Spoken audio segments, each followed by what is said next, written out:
My name is Ethan Cole. I'm 38 years old, a structural engineer by profession, and a realist by nature. Up until recently, I believed I was a good husband, one who did everything right. My wife Lena, 35, was everything people admired. Confident, intelligent, effortlessly charming. We'd been together for 11 years and married for 7. I trusted her with everything. She was my partner, my best friend.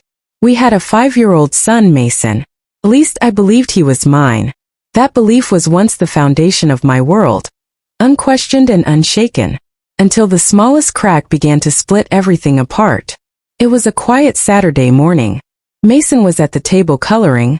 Lena was sipping her coffee and humming softly. The morning light warmed the room, but something felt off. Her smile didn't reach her eyes. It faltered when I looked at her. "What's wrong?" I asked casually. "Nothing," she replied, too quickly, brushing a strand of hair behind her ear. "Are you sure?" She kissed my cheek and laughed. "You're being weird." She walked away and I almost let it slide. Almost. But when you spend your life assessing structural weaknesses, you start to recognize them in people too. Something was cracking beneath the surface. That night sleep wouldn't come. For the first time in our marriage, I looked through her phone while she showered. No explicit messages. Nothing glaring. But one thing caught my attention. A deleted message thread. It was scrubbed too clean, like someone trying too hard to erase something. Only one contact remained untouched, with no call history, no texts, no emails. Just a name, Alex. That name followed me like a shadow over the next few days. It could have been anyone, a cousin, a colleague, an old friend. Or someone else. I didn't confront her. I observed. I noticed how she flinched when I touched her. How her laughter with Mason felt exaggerated, like she was forcing normalcy. She started avoiding date nights, suggesting family time instead, like she was trying to shield herself behind our son. Then the thought came. The terrible, invasive thought I didn't want to admit. What if Mason wasn't mine? I felt sick for even thinking it. But once it took root, I couldn't shake it. I waited until Lena took Mason to visit her sister for the weekend. I found an old baby toothbrush and placed it in a bag. I took it, along with my own DNA sample, to a private lab. I requested no email, no mail, I'd pick it up in person. They said it would take a week. That week was torture.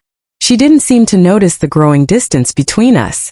Or maybe she did and chose to ignore it. She kept smiling too much, kissing me too gently, like she was trying to pacify a storm before it arrived. When the results were ready, I didn't open the envelope in the car. I waited until I got home. I sat at the kitchen table, the same one Mason had colored dinosaurs on, and unfolded the paper. Probability of paternity 0%. I sat in silence. A deep, aching silence that seemed to press on my chest like weight. Eventually I stood and waited. She came home still humming, keys clinking, a tote bag over her shoulder. Her smile too wide, like nothing could possibly be wrong. Mason rushed in first. "Daddy, look. Aunt Claire gave me Legos." I bent down, hugged him, my throat tight. "That's awesome, buddy."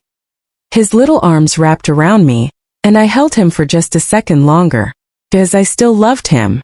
No test would ever undo that. But now I knew the truth, and that changed everything. Lena walked into the kitchen and kissed me on the cheek. I didn't return it. "Everything okay?" she asked. "Mason, go play upstairs for a bit," I said. He didn't question it and ran off. I turned to her. "He's not mine." She froze. Her body changed, shoulders tight, face pale. "You're lying," she said, barely above a whisper. "No," I placed the envelope on the counter. "This is the truth you've been hiding for 6 years." She didn't even look at the paper. Just reached for my hand. I pulled away. "Ethan, listen, it was just once. We had fought that night, remember? You were away on that trip and I felt so alone. It meant nothing. I swear. Please don't leave me." Her voice cracked. Her knees gave out, and she collapsed in front of me, sobbing, trembling. "Please, Ethan. You're my world. Mason needs you. I made a mistake. I will never hurt you again. Please." I looked down at her, and for the first time she felt like a stranger. A stranger who'd been living in my house, sharing my bed, wearing a mask all these years. Then I slammed the DNA results down on the table. She flinched. "I gave you everything," I said. Every brick of our life, every sacrifice, every hour I worked while you stayed home with a child that wasn't even mine. But you raised him, she sobbed. Doesn't that count for something? It did, I said coldly, until I realized the woman I gave my life to wasn't real. I leaned in close. My voice was steady, low, and full of steel. I'm not going to scream. I'm not going to hit you. I'm going to do something far worse. Her eyes widened in fear. I'm going to make you live with the consequences. Fully. And when I'm done, you'll wish I had just walked away. She thought I'd eventually calm down. That I'd cool off, come home late, disappear for a few nights, and maybe, just maybe, we'd work through it. She was wrong. So wrong. Because that night was just the first piece. And I had a whole life's worth of justice to build, brick by brick, without her. I wasn't begging, nor was I grieving. I was calculating. By Monday, I had already hired Mara Kent, one of the most reputable family attorneys in the state.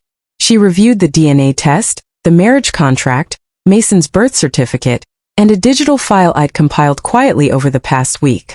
The file was a collection of photos, texts, timelines, and inconsistencies. There was even video footage from a Christmas party where Lena had whispered into a man's ear, while I stood just 3 feet away. It wasn't concrete proof of an affair, but with the paternity fraud now undeniable, we didn't need more evidence. We can sue for fraud, Mara said, tapping her pen against the DNA report. It will void her right to alimony, and depending on how the custody battle goes, we could pursue a non-parent custody claim. Meaning? I asked. Meaning you could walk away with everything: house, savings, primary custody. She gets nothing but the shame of it all. I didn't hesitate. Do it, I said. The custody fight was about Mason, my son. No, he wasn't biologically mine, but emotionally every part of him was. I couldn't destroy him, but I wouldn't let Lena use him again either.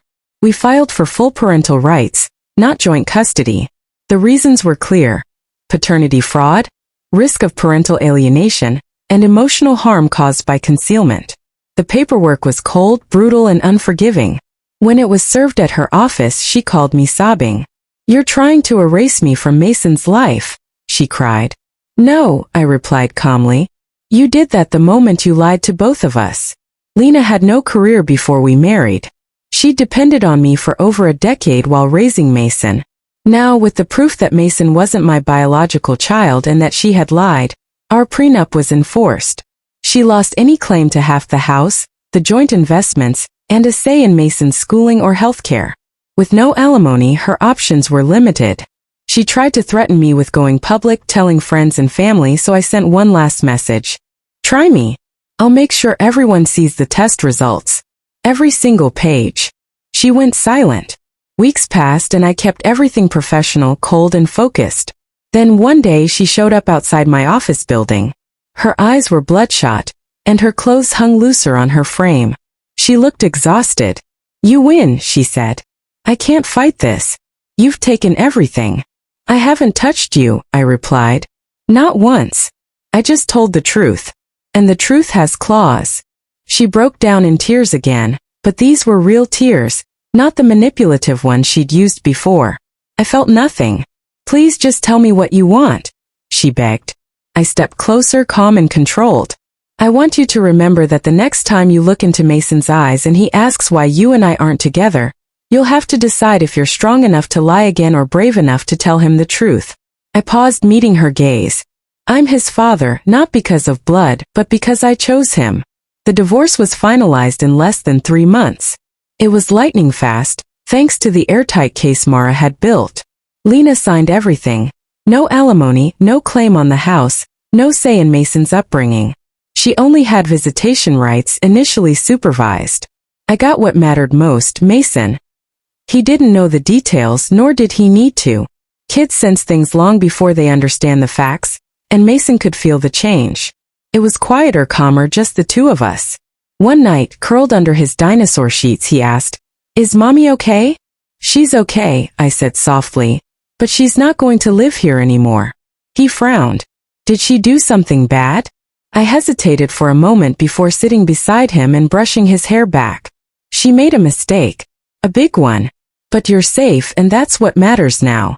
He nodded, then hugged me tight. "You're my best friend, Dad."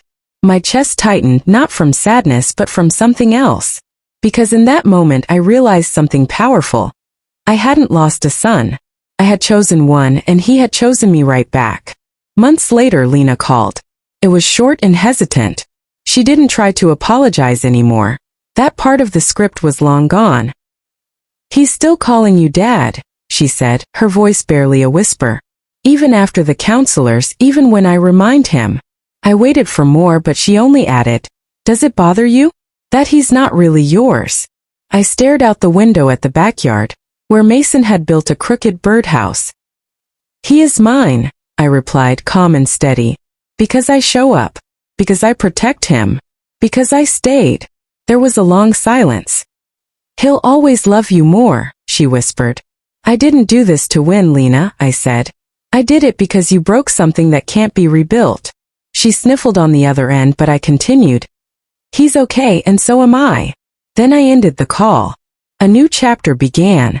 I never told Mason the full truth. Maybe one day when he's older, when he asks, I'll share it with him. But by then it won't matter. Because love is more than biology. It's about who shows up day after day no matter what. And every time he calls me Dad, I know I won. Not through the court, not through vengeance, but by choosing to keep loving when I had every reason to walk away. She wanted mercy. I gave her justice. But the most brutal revenge was living a better life without her. A life built not on lies but on love. The real kind,